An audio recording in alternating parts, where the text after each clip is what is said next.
Afternoon. My name is Samantha Riles, Communications Officer from Sugar Research Australia, and I'd like to welcome you to today's AgEcon Webinar. AgEcon economists John Welsh and Janine Powell have presented two webinars over yesterday and today discussing key findings from their SRA-funded research project entitled Productivity Improvements Through Energy Innovation in the Sugar Industry.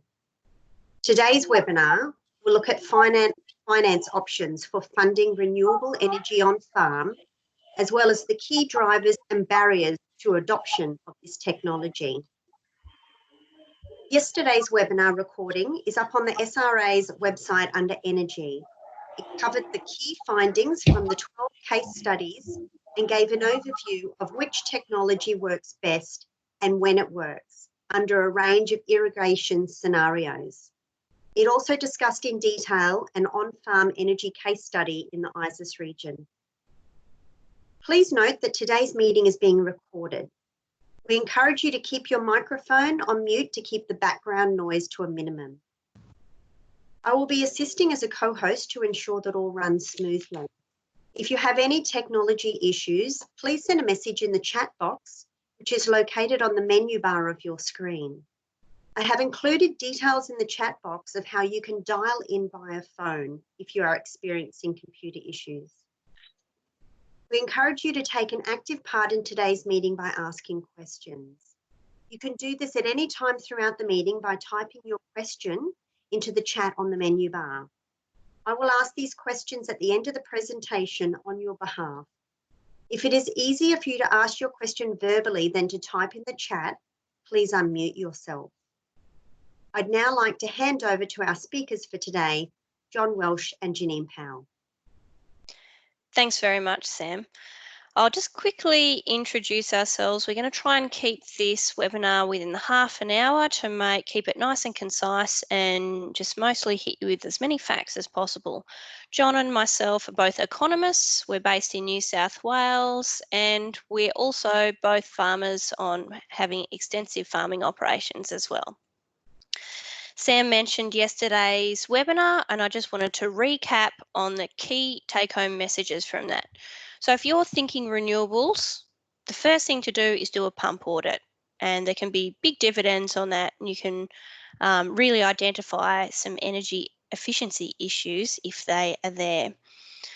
The key renewable that was a fit in the sugarcane industry for irrigation was solar. And to keep it backed up by the grid if you're already grid connected, or if you're off grid, potentially a diesel genset. So solar works best if you have flexibility to shift your irrigation scheduling to daylight hours, which makes sense because that's when the sun's shining. If you have high utilisation rates, so the more you're using that site, the more grid energy that you can offset, and that's your key benefit.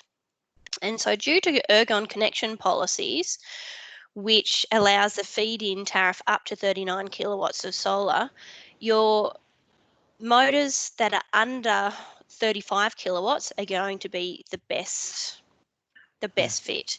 So I'm going to swap over to John Welsh now, and he will run through the first half of today, which is looking at investment cases and finance options, and I'll be wrapping up with adoption, drivers and barriers at the end. Over to you, John. Thank you, Janine, and thank you to Sam for the intros, and welcome everyone. The challenge we have with this research project after almost 3 years is trying to fit all the useful snippets and goodies that we've found along the way and present them in a short amount of time. You will notice there'll be quite a bit of detail in some of these slides, but all of these studies are underpinned by fact sheets, detailed research reports, and other just industry reports on the Energy web portal. But today we're going to concentrate on mainly two simplistic areas, and that is renewable installation, getting to that point, okay, we think we've got an investment case, what do we do next? A few do's and don'ts along the way. We've run some scenarios. Then we're going to look at adoption of renewables. It's interesting, we do quite a bit of work in other irrigation sectors, and for some reason, well, we do know why, but this the adoption of renewables hasn't been as extensive as probably perhaps from the desktop view may have thought originally. So, you know, we do have a grower in the centre of New South Wales, central west New South Wales, that has taken the plunge early and paid off his system after 4 years. But other than that, in the cotton industry, there would be probably between 5 and 10 systems across 1,000 growers, which is just amazing to think of why more of this hasn't happened. So Janine's going to take over then for the second half of this presentation. Building an investment case. Assuming that we get to this point where we think we've got a fit based on some of the research we've done, we've got an efficient pump site, we can confirm our pump metrics are operating quite efficiently. We've checked some of the SRA research to give us a bit more comfort that we've got a site that may fit, and it's time to engage a supplier. So to get to this point, not every site will be suited to energy technology. So hopefully we made that assumption reasonably clear yesterday. There was low-hanging fruit in some situations where there are smaller pumps that are connected to the grid, less so the off-grid and really large sites that are using energy more sporadically. So that's the first step in the next process once we've identified a suitable site. A benefit cost analysis. This is the normal means of marketability from a service provider. But a lot of people have looked at this issue and stayed firm with those assumptions that they may well have looked at a benefit cost for a given pump site or a factory or an industry, and you ask them whether they've considered solar, and quite often than not around our travels, they say they've looked at this and it didn't work. Well, that's that assumption is worth revisiting in a lot of situations, because we have seen the two key drivers change dramatically in the last 5 years, and that is renewable prices of PV coming down and electricity prices continuing to sneak up. So benefit cost analysis will be one of the primary tools used by providers to tell you that, you know, we've got something for you. And that is the first time you may well see a benefit cost analysis for your site. This will give you an amazing return, and this will pay you back, and you'll never have to touch it, all of those things. So this is where we need to be on guard that those 2 or 3 magic numbers that we see in payback and return on investment, we don't really have any transparency on their assumptions unless they come forward. Now, over the course of the last 6 years, we've seen some real bell ringer assumptions to make the numbers look probably overstated, which sends alarm bells. And I've got a few there that can certainly change those numbers in a big way. So what are the grid price assumptions? What are the real, what's the real indexation over a number of years? The diesel price the same. Usage assumptions, if you move more of your load into daylight hours, what will that do to the returns? And that may mean another tariff is needed. Does it include a new pump or not when you're looking at a site that's clapped out and needs a full replacement from head to toe? O&M assumptions. Does this assume that this equipment will last and you won't have to touch it in 10 years when it runs out of warranty? What's the discount rate used? So there are a lot of moving parts there. Just to trust that one number really requires a second opinion in most cases. Another do's and don'ts slide here. Terminology can be confusing. This puts a lot of growers off, and a lot of irrigators get to this stage. Engineering lingo comes out, megawatt hours, volts, amperes, megawatts, and it just becomes all too hard, or kilowatts. So you really need to ask someone to better understand it. I'm sure that the sales representatives will give you quite a good explanation, but this is where really critical thinking is needed, and information is king. And we put together a couple of fact sheets of what to do when you get to this point, and buyer beware. So there is a checklist there. There's a 2-page checklist of a few little key messages and a few key steps you can take.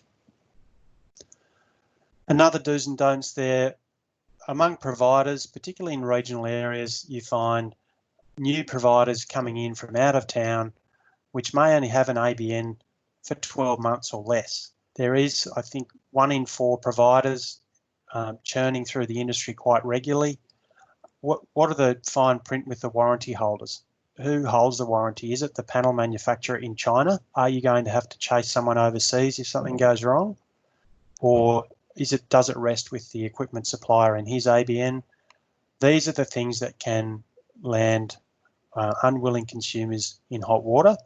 There was a survey done of 1,000 solar install or solar clients or customers, and 3 in 10 had issues with their solar panels. So we put together another fact sheet or another simple few do's and don'ts in that fact sheet there that you'll find in the energy portal. So now we get around to funding. Some key funding considerations I've mentioned there. This really is a site-by-site, a really tailored choices, lots of choices and lots of considerations to think of. What about the upfront capital? Can you defer that and get someone else to finance the upfront, or are you better off to do it yourself? Some people like to avoid new debt on their own farm mortgages and like to have it ancillary or sitting to one side off their balance sheet for other reasons. What about security or collateral for that? What about repayment obligations? Have they been thought about? Tax deductions. We see now with COVID, the government introducing the ATO, through the ATO, instant asset write-off for equipment, and $150,000 can be written off in the first year, which is very, very attractive. But we didn't do that sort of analysis, but that's certainly a consideration. And risk. How much time do you have on your hands? Do you want to outsource O&M for your equipment, or have you got the time to get up and clean those panels and fix something if it under warranty if it needs to be? I'm just going to go through 3 different methods of purchase equipment.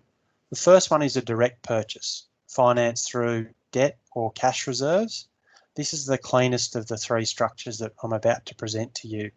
All O&M and warranties lie with the farmer and the provider, and this is basically you pay for this system, then apart from the warranties, everything else is your responsibilities. There are many incentives for cheap debt, particularly with the drought last year and the year before. State and federal governments are offering innovation loans at 0 interest in the first 2 years and then 0.82% for years following, with some really relaxed repayment structures. They're really worth considering. We didn't do those in this analysis because they weren't there at the time, but the debt or cash purchase is the simplest, and we've got a break even there in that example of 3.5 to 4 years, which would be probably standard on a 22 kilowatt grid connected pump in most situations. Leasing, this is another clean transaction really in the scheme of things, and that is because all the O&M and the depreciation is wrapped up in that lease payment, which makes your calculations for tax deduction really simple. But that comes at a cost, of course, like most conveniences, and there will be a higher interest rate to account for the risk of a third party having something on someone else's property. So they can expire after the warranty period, or the lessee can come and take the equipment back. So that's quite important to note. But the chart there shows, there will be self-funded savings where you'll get a return from not outlaying the capital. But having said that, those two meet around about year 6. So you can tell there between year 5 and year 6, the loan repayments stop, and that's when the break even basically occurs. We've got a dip in the net finance line graph there when there's a change of inverter. A couple of things to watch out for with leasing: if you're going to assume ownership after a given period, you need to make sure that the warranties, you won't be left with a system that you then have to replace, and then the provider, he's left town, or he's gone on to the next one, and you've got to you have to carry the performance of that gear from then on. Moving on now to probably one of the most interesting but more complex of the 3, power purchase agreement. For those of you that don't know or haven't heard of a power purchase agreement before, instead of a lease or a direct purchase, you sign a contract to buy an amount of power at a given price for a period of time. So it's locking in a contract for demand. For supply, sorry. So there'll be an assumed demand in that process where you will calculate roughly how much power you will draw from this given equipment, and that will kind of pay off your system along the way. There is a lot of fine print in these deals, but certainly these are a great way to invest in this cost-saving equipment without any outlay. So this offers immediate savings, and you will see there's no capital outlaid at all, and the PPA offers a very genuine solution for people to get in that may have a farm that is recently purchased or just developed, and the capital in that farm is better off employed elsewhere in the business, doing more constructive things that will pay back higher returns.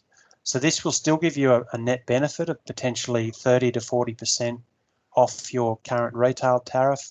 So this is well worth looking into, I think, for those as a way into the market. But again, you really do need an advisor to ground truth and to dig deeper into the fine print and legalities around what it means, particularly at the end of your agreement. Do you end up with this equipment, and what might you be faced with at the time?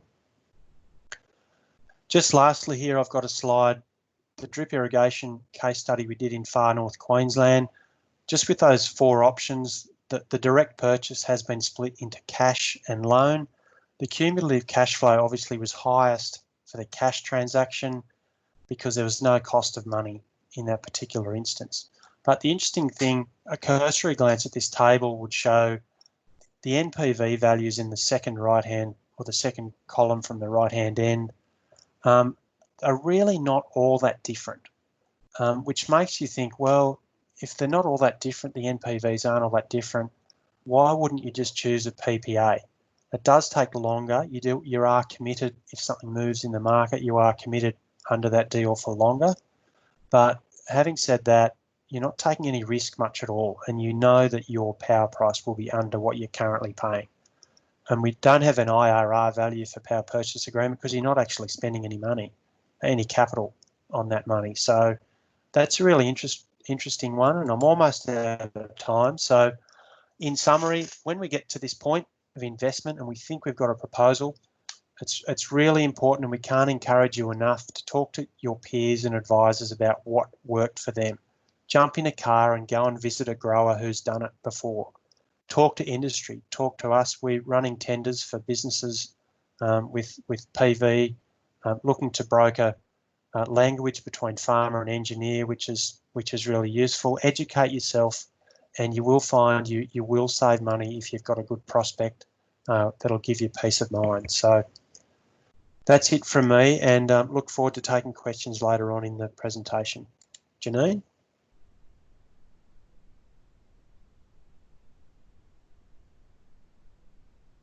Janine, you're on mute just at the moment. So I am. And did we skip a slide, John? Can we go back one? No, Oh, that's all right. So essentially looking at adoption of renewables, and I'm going to focus in on solar. So back in 1978, there were 2 researchers that looked at solar PV in terms of offsetting the cost of irrigation. And at that point, they predicted that where the utilisation rates were high, there would be widespread solar adoption for irrigation by the year 2000. So, as we've kind of covered, that's not exactly the case. So we wanted to have a bit of a look in what are the key drivers and the barriers. And essentially that comes down to the relative advantage and the learnability of the relative advantage. So the rate of the technology change is what perhaps those, John, if you just go back to the other question for a little bit longer, other slide, sorry. please.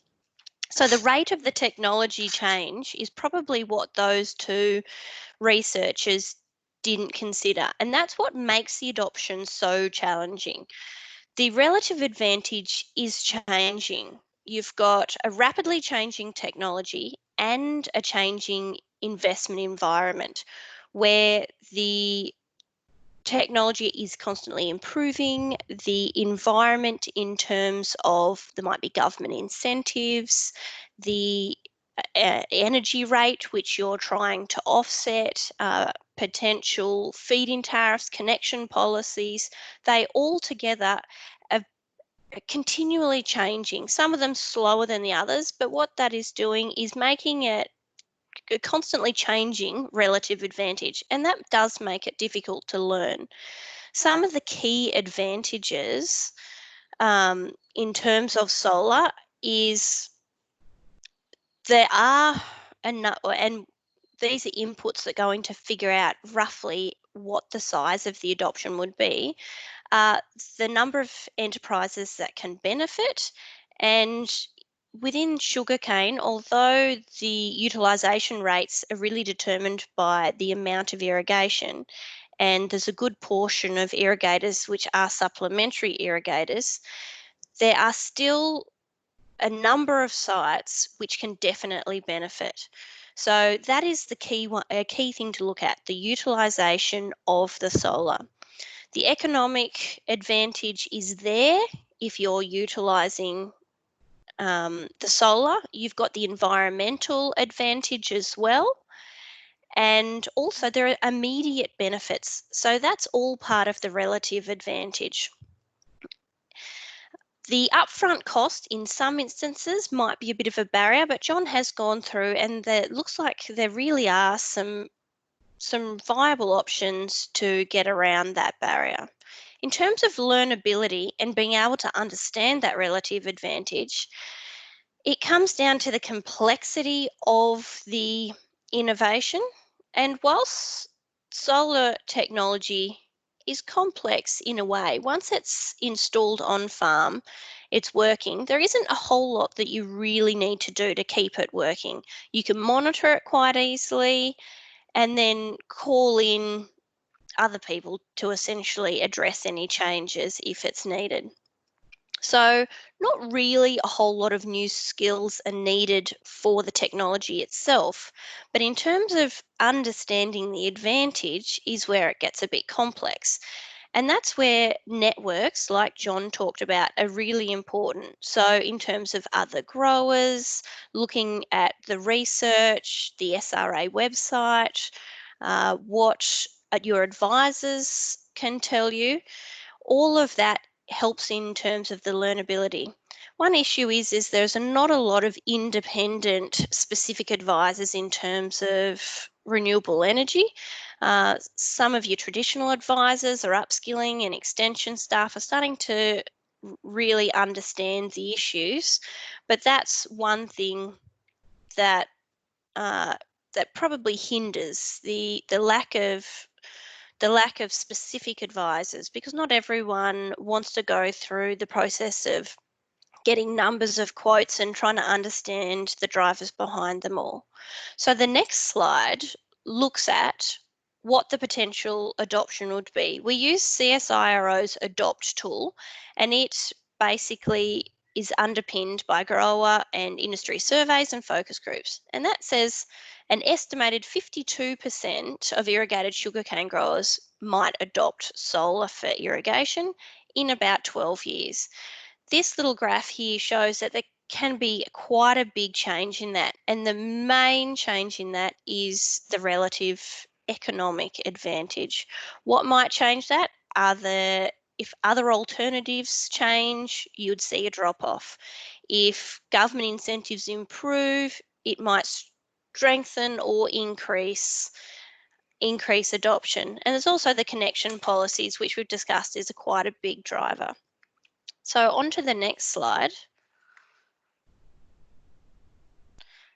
The learnings for industry here is that a renewable installation is not suitable or economically beneficial for every irrigation site. We've kind of gone through why, but where it is, there are some key benefits, and there's benefits for individuals in terms of economics, but in terms of environmental sustainability, there really can be some wider industry and public benefits, and that's where the industry education extension is warranted because of that market failure in terms of the complexity of the problem and the potential public benefits.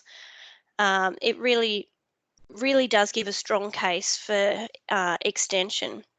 So what could a potential extension be? Well, perhaps developing some of this research which we've collated into simple decision support tools. It would just depend if there was a demand on that.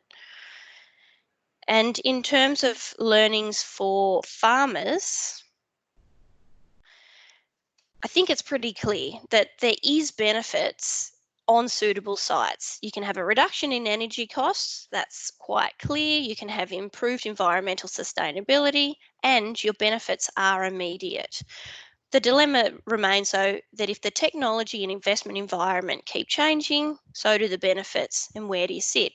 And that's where you can look to the portal, which we'll put up on the screen, which SRA has got up. They've got lots of good resources there.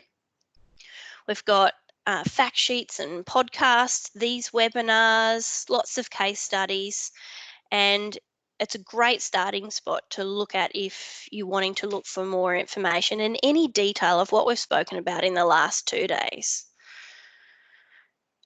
And we'll send it over to you, Sam, if there is any questions. Okay, I've just put a link to a survey in the chat box. Your feedback is important to us, and I encourage you all to complete it so that we can improve on our presentations and webinars. We do have several questions. Mark Day has asked, is there an intention to develop a viability model so that a grower can put in their parameters and situation and determine if there is a reasonable IRR payback for the grower's case versus remaining as they are now, the base case? This would help to move away from generalisations. Yeah, I'll take that one on, Janine. There is a very clunky, simplistic model in Excel form. If you Google chicken meat solar calculator, there is an Excel there that you can put your postcode into, and you can punch in your numbers for when you're drawing on the grid. That is an on-grid one only. You can put in a simplistic tariff assumption, and that will give you an idea of payback or returns. So that's one that we know of. I'm sure there may be other decision support around, but none industry specific for irrigators. So the chicken meat one, their demand profiles are inherently lots of load full time because they have air temperature control in a lot of the chicken sheds, and that's what it was designed for about 6 or 7 years ago. So that is still useful. You can put a seasonal demand parameter in there, which will give you a bit of an idea based on the solar resource from that postcode. So there's one I can think of, Janine or Sam. I was going to say, yeah, I guess it's probably one of the main ones I was thinking. Perhaps it is something that could be developed for cane specific, and I guess lots of the information we've got there, and collectively with energy savers, there would be information there to make one. At this point, our contract's wrapping up, and we're just trying to get as much of the research and outputs to you as possible. So not within our contract is there decision support tools. Okay, Mark has just added to that. Is it out of scope for this project? Yes. Essentially, we've done the research and basically collating it with the findings. And as our research project wraps up, it is, I guess, something else that SRA or other extension services could potentially look at developing. Okay, I have another question. Steve from Agritech. PPAs, have you seen any that don't specify the agreed amount of energy to buy? That is, it states you would purchase all energy.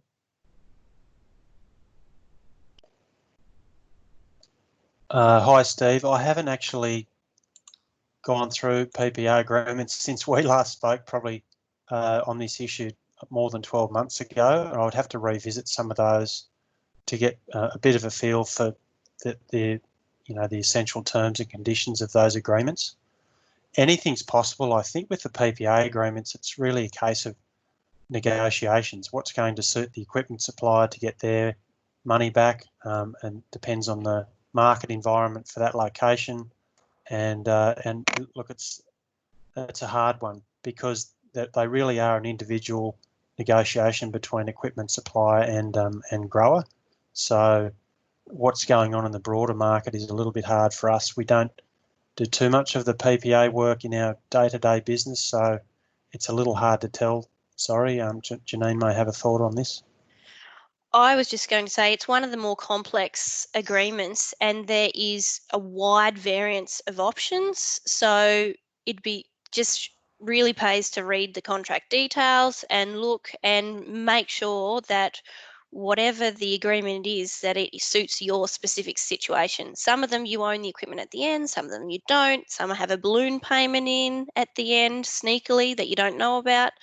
It's really important to look at those details, and I would think if you were buying all of the energy created, there wouldn't be a huge amount of benefit in doing it, but I'm not sure if there are any of those specifically around. If I could just add a comment there. Can you hear me? Yes, we can. Yep, sorry. Sure. Yep. Yeah, I've seen a couple like that, and my concern around those is that the calculations are made under a certain amount of energy being produced and therefore purchased.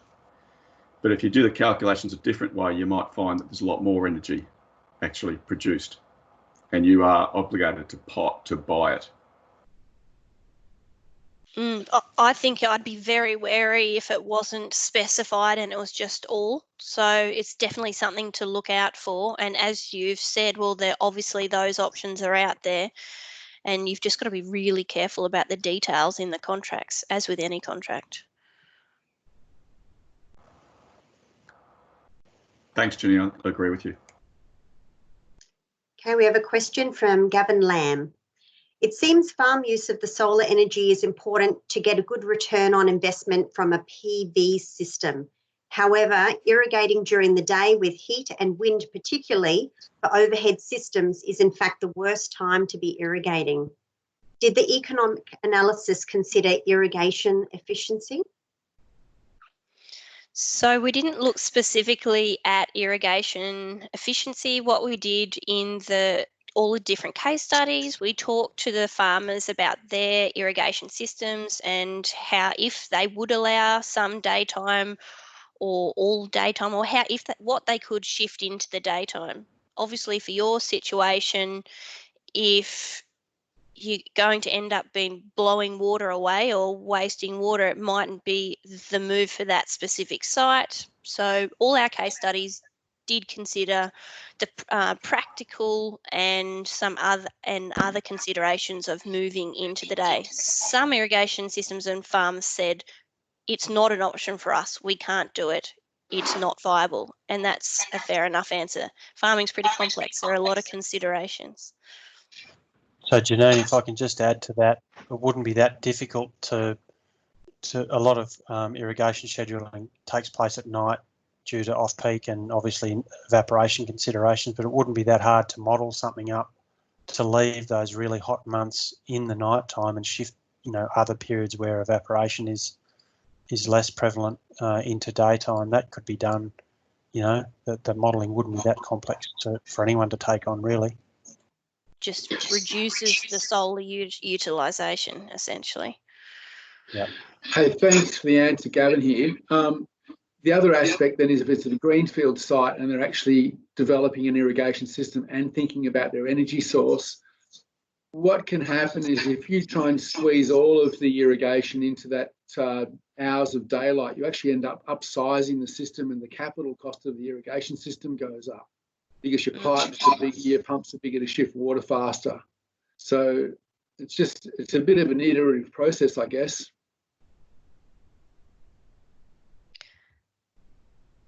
Absolutely, Anyway, thanks. completely agree. There's lots of different considerations. Capital and your return on your capital and your use of your capital is certainly important, and particularly those greenfield sites. So definitely agree on that. We haven't done any specific studies around greenfield setups of different irrigations with energy types. I guess that's a gap that could potentially be filled. Like John said, it wouldn't be too hard to do. Yeah, hi Gavin. Just with grid connected sites, you don't really need to oversize your solar to pump. You can blend with grid source. The drive, the smarts of the pumping do blend both sources, and they can prioritise solar when it's being generated. So only in an off-grid situation would you have to really super oversize your load to make sure that it could cover that load on cloudy days. Quite often we've done analysis on quite large pumps and recommended small PV arrays, simply because the two sources can be easily blended. So hope that helps. Thanks, John. Okay, we've got a couple more questions here. What role could formal industry extension play in adoption? Well, I think as more and more research is done, and with the decision support tools that are out there, you'll find that industry extension advisors are seeing this and being exposed and learning, and are able to then provide advice, and it could be potentially more tailored advice to individual growers. So I think there's certainly a place for formal extension advisors in this space. Whilst it's traditionally the business side of the farm hasn't been covered as much, I think it's becoming increasingly important. We've probably got time for one more question. I've got one here. I'm confused.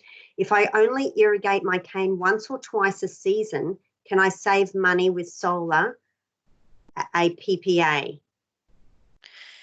So I guess John talked about the power purchase agreements, and because of the limited or the no capital output on those, there can be savings in any situation. So we talk about utilisation rates, and that is to ensure that the capital cost of your installation, it can be offset by continued use of the solar.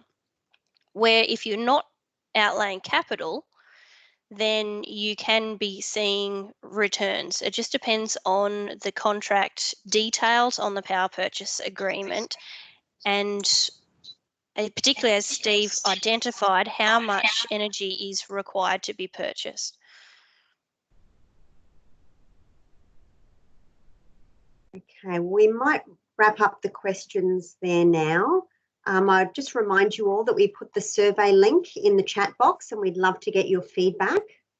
Let you all know that the recording from today's presentation will be available on the Energy Portal page of the SRA website, and will also be shared via our next e-newsletter. I'd like to thank John and Janine for providing these webinars, and look forward to seeing you all soon. Thanks a lot, everybody. Thank you. Thanks, Sam. Thank you all. No worries.